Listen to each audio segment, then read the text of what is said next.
एक गरीब किसान की दुख भरी कहानी। गांव के एक कोने में रहता था रामू किसान। उसकी उम्र करीब 50 साल थी। चेहरा मेहनत की लकीरों से भरा हुआ, आंखों में चिंता की परछाई। रामू के पास बस आधा एकड़ जमीन थी जिस पर वह बड़ी मेहनत से खेती करता था।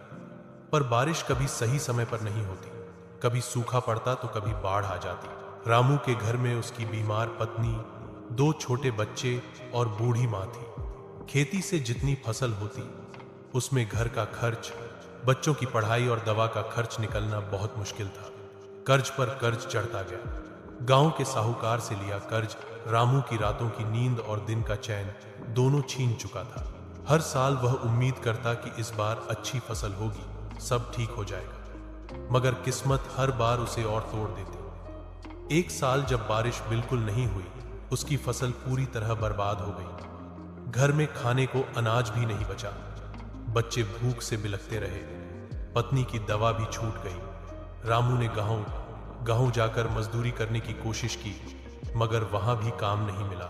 साहूकार ने धमकी दी कि अगर कर्ज नहीं चुकाया तो जमीन छीन लेगा।